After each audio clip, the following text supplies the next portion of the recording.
وَلَا تَقُولُوا لِمَن يُقْتَلُ فِي سَبِيلِ اللَّهِ أَمْوَاتٌ، کہ جو اللہ کے راستے میں اپنی جان قربان کر جائیں انہیں مردہ مت کہو، بل احیاء ولکن لا تشعرون، بلکہ وہ زندہ ہے لیکن تم ان کی زندگی کا شعور نہیں رکھتے۔ شہادت وہ عظیم مرتبہ ہے کہ جس کی تمنا خود آقا دو جہان سرور دو عالم حضور خاتم النبیین حضرت محمد مصطفیٰ صلی اللہ علیہ وسلم نے خود اس کی تمنا کی۔ وَلَوَدِدتُّ أَنْ أُقْتَلَ فِي سَبِيلِ اللَّهِ ثُمَّ أُحْيَا ثُمَّ أُقْتَلْ ثُمَّ أُحْيَا ثُمَّ أُقْتَلْ، کہ میں اس چیز کو محبوب رکھتا ہوں کہ میں اللہ کے راستے کے اندر قتل کر دیا جاؤں، پھر زندہ کیا جاؤں، پھر قتل کیا جاؤں، پھر زندہ کیا جاؤں، پھر قتل کیا جاؤں۔ اللہ کے راستے کے اندر اپنی جان کو قربان کرنا،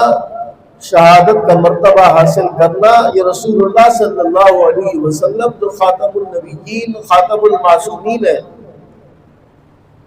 کہ جن کی ذات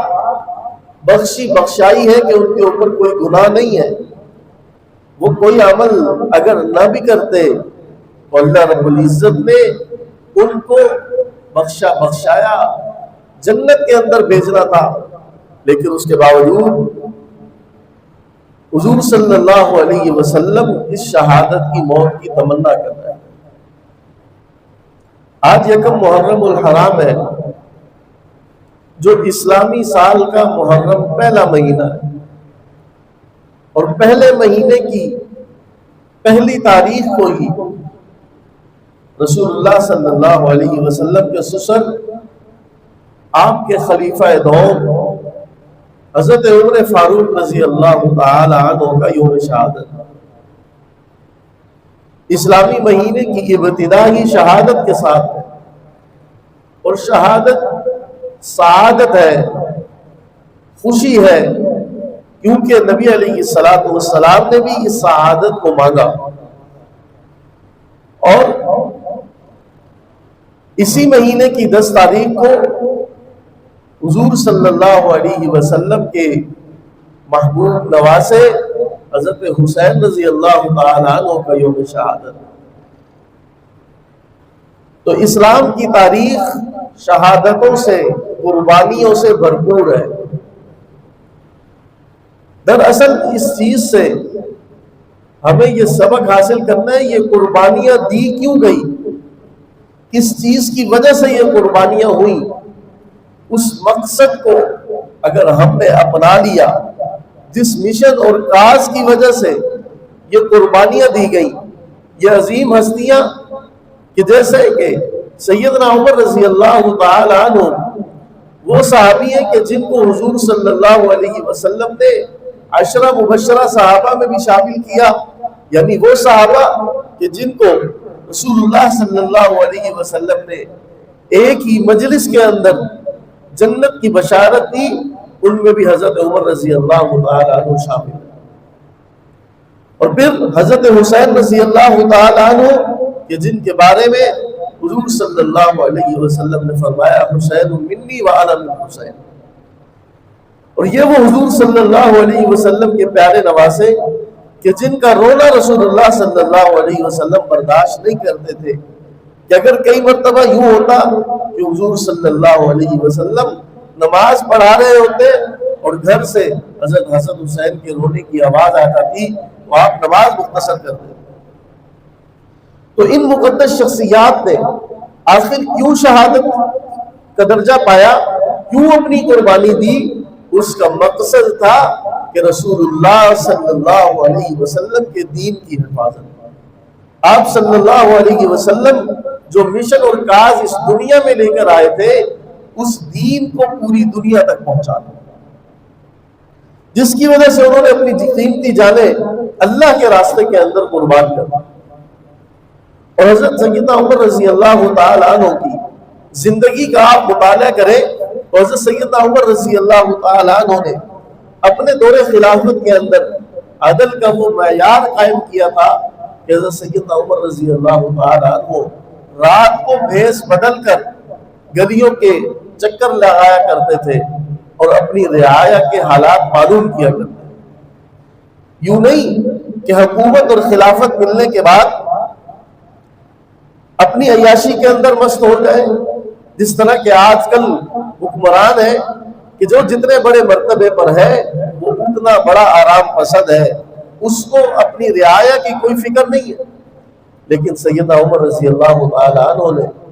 جب خلافت سنبھالی، خلافت سنبھالنے کے بعد اپنی رعایا کا حالات معلوم کرنے کے لیے رات کو بھیس بدل کر گشت کیا کرتے تھے۔ اور جب ایک مرتبہ رات کو وقت آپ گشت کر رہے تھے کہ ایک گھر میں سے باتیں کرنے کی کچھ آوازیں آئیں، تو آپ نے سنا تو ماں بیٹی سے کہہ رہی تھی کہ یہ دودھ ہے، یہ آج بکری نے کم دیا ہے، اس کے اندر تھوڑا سا پانی ملا دو تاکہ جو کسٹمر ہے، گاہک ہے، ان کی ڈیمانڈ پوری ہو جائے، دودھ کم نہ ہو جائے۔ تو اس کی بیٹی نے کہا کہ میں تو یہ کام نہیں کروں گی۔ اس نے کہا تو کیوں نہیں کرے گی؟ فرمایا عمر نے اعلان کرا رکھا ہے کہ جو ملاوٹ کرے گا اس کو سزا دی جائے گی۔ اس کی ماں نے کہا کہ عمر یہاں تجھے دیکھ تو نہیں رہا؟ فرمایا عمر نہیں دیکھ رہا، عمر کا خدا تو دیکھ رہا ہے۔ تو اللہ رب العزت نے رعایا بھی ایسی عطا فرمائی تھی کہ جس کے دل کے اندر اللہ کا خوف تھا۔ آج ہم یہ تمنا تو کرتے ہیں کہ ہمارے حکمران اچھے ہو جائیں، ہم پر نیک اور عادل حکمران ہوں، لیکن اس کے برخلاف ہم اپنا جائزہ نہیں لیتے، اپنا محاسبہ نہیں کرتے کہ ہم کس درجے پہ کھڑے ہیں، ہم امانت داری کے اندر، ہم حقوق العباد کے اندر، ہم لین دین کے اندر، ہم تجارت کے اندر، ہم معاشرت کے اندر کیا اس درجے پہ کھڑے ہیں کہ ہمارے دل کے اندر اللہ کا خوف ہو؟ فرمایا کہ اعمالکم عمالکم، تمہارے اعمال تمہارے حکمران ہوتے ہیں۔ تو اگر ان کو حضرت عمر فاروق جیسا حکمران عادل ملا تھا تو رعایا بھی ایسی تھی کہ جس کے دل کے اندر اللہ کا خوف تھا اور اللہ کا ڈر ان کے دلوں کے اندر تھا۔ یوں زندگی گزاری حضرت سیدنا عمر فاروق رضی اللہ تعالیٰ عنہ نے کہ عدل و انصاف کا بول بالا کرتے کرتے جب آپ کی شہادت کا وقت قریب آیا تو روایات کے اندر لکھا ہے کہ آپ کے بیٹے حضرت عبداللہ ابن عمر رضی اللہ تعالیٰ عنہ نے آپ کا سر مبارک اپنی گود میں رکھنا چاہا، تو حضرت سیدنا عمر رضی اللہ تعالیٰ عنہ نے ان سے فرمایا کہ میرا سر زمین پر رکھ دو۔ بیٹے نے کہا ابا جان نیچے رکھوں گا، مٹی ہے، تکلیف ہوگی۔ فرمایا نہیں، میں جو کہہ رہا ہوں وہ کرو، میرا سر زمین پر رکھ دو۔ حضرت عبداللہ بن عمر رضی اللہ تعالیٰ عنہ نے زمین پر آپ کا سر رکھا تو سیدنا عمر رضی اللہ تعالیٰ عنہ نے اپنے رخسار کو گرد آلود کر کے مٹی میں لگا کر آسمان کی طرف دیکھ کر کہنے لگے اے عمر، اگر تیرے رب نے تجھے نہ بخشا تو تیرا کیا ہو؟ اندازہ لگائیے یہ وہ صحابی ہیں جنہیں بار بار جنت کی بشارت مل چکی ہے، جنہیں رسول اللہ صلی اللہ علیہ وسلم اپنی زبان سے کہہ چکے ہیں عمر فی الجنہ،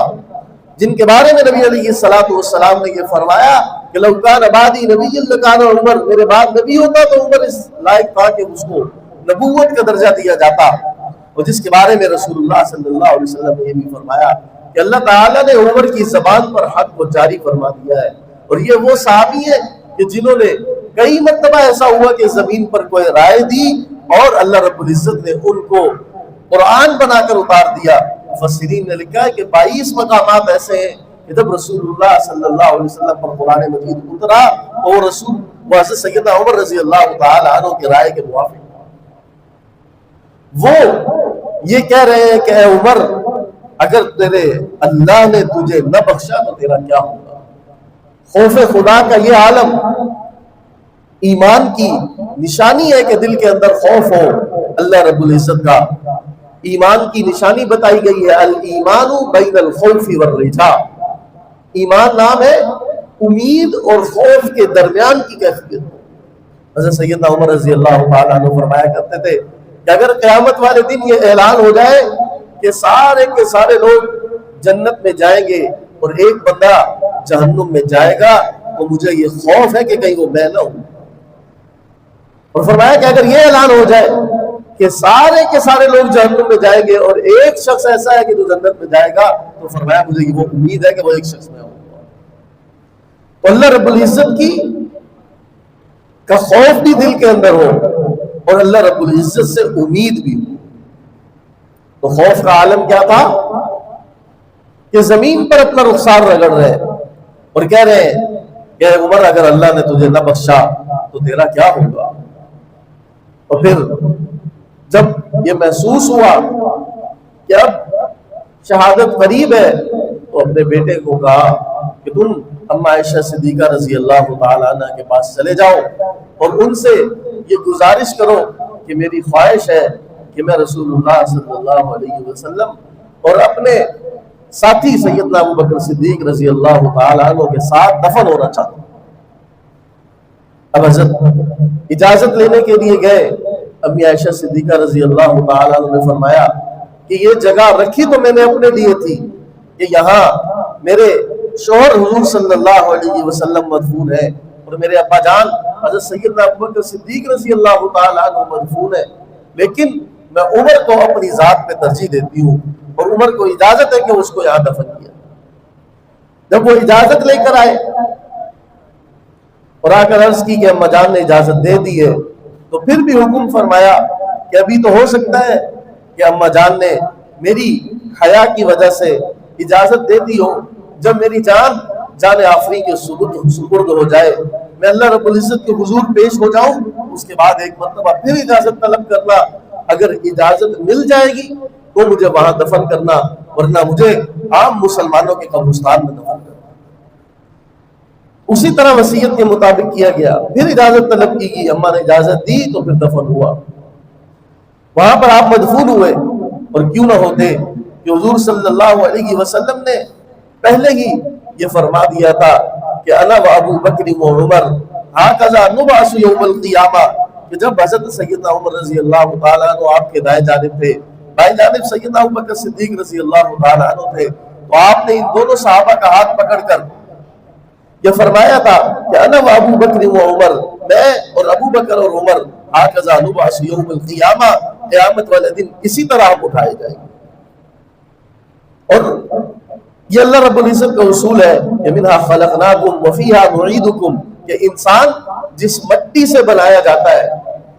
اسی مٹی میں لوٹایا جاتا ہے. انسان کا خمیر جس مٹی سے اٹھایا جاتا ہے اسی مٹی میں لوٹایا جاتا ہے. تو جب حضرت سیدنا عمر رضی اللہ تعالی عنہ کو قبر مبارک بھی رسول اللہ صلی اللہ علیہ وسلم کے ساتھ ملی تو پتہ چل گیا کہ ان تینوں شخصیات کا خمیر اللہ رب العزت نے اسی جگہ سے اٹھایا. اور یہ وہ جگہ ہے کہ جس کے بارے میں رسول اللہ صلی اللہ علیہ وسلم نے فرمایا ما بین بیتی و منبری روضۃ من ریاض الجنہ، میرے منبر اور میرے گھر کے درمیان یہ جگہ جنت کے باغوں میں سے ایک باغ. دنیا کا کوئی بھی شخص اس دنیا سے جانے کے بعد وہ کتنا ہی نیک کیوں نہ ہو کوئی دعوے سے نہیں کہہ سکتا کہ یہ جنت کے اندر، کیونکہ اس کا علم اللہ کو ہے. لیکن یہ تین شخصیات ایسی ہیں، سیدنا ابوبکر صدیق رضی اللہ تعالی عنہ، سیدنا عمر رضی اللہ تعالی عنہ اور حضور خاتم النبیین صلی اللہ علیہ وسلم، کہ ان کے بارے کے اندر دعوے سے کہا جا سکتا ہے کہ یہ جنت کے اندر ہو، کیونکہ رسول اللہ نے فرمایا کہ یہ میرے منبر اور گھر کے درمیان کی یہ جو جگہ ہے یہ جنت کے باغوں میں سے ایک باغ ہے. اور اسی جنت کے باغوں میں سے ایک باغ میں آرام فرمائے حضور صلی اللہ علیہ وسلم بھی، آپ کے ساتھی سیدنا ابوبکر صدیق رضی اللہ تعالیٰ عنہ بھی اور سیدنا عمر رضی اللہ تعالیٰ عنہ. تو میرے بھائیو بزرگوں دوستوں، عرض کرنے کا مقصد یہ ہے کہ یہ شخصیات حضور صلی اللہ علیہ وسلم سے جنت کی بشارتیں سننے کے بعد بھی اور اپنی کامیابی رسول اللہ صلی اللہ علیہ وسلم کے زبان سے سننے کے بعد بھی انہوں نے اپنی زندگی ایسی گزاری کہ اس ساری زندگی کے اندر اللہ رب العزت کی اطاعت کو نہیں چھوڑا، اللہ رب العزت کی نافرمانی نہیں کی، بلکہ ہر قدم پر اللہ رب العزت کی اطاعت کی اور اللہ رب العزت کی نافرمانی سے اپنے آپ کو بچایا۔ اللہ رب العزت نے ان کو دنیا میں بھی کامیاب کیا اور آخرت میں بھی کامیاب کیا۔ تو ہمیں بھی، ہمارے لیے بھی سبق یہی ہے کہ دنیا کے اندر رہ کر اللہ رب العزت کی اطاعت کو لازم پکڑیں گے، اللہ رب العزت کی نافرمانی سے خود کو بچائیں گے تو اس دنیا میں بھی کامیاب ہوں گے اور آخرت میں بھی کامیاب ہوں گے۔ اور اگر ہم زبانی دعوے تو محبت اور عشق کے کرتے رہے لیکن اپنے اندر کے عمل کو نہ بدلا، اپنے طریقے کو نہ بدلا، اپنی زندگی گزارنے کے طرز عمل کو نہ بدلا، تو پھر اللہ رب العزت کی طرف سے کامیابی کی کوئی گارنٹی نہیں ہے، بلکہ کامیابی اسی کو ملے گی کہ جو اپنی زندگی ان مقدس شخصیات کے نقش قدم پر گزار کر اللہ رب العزت کو راضی کرے گا۔ اللہ رب العزت مجھے آپ کو عمل کی توفیق عطا فرمائے۔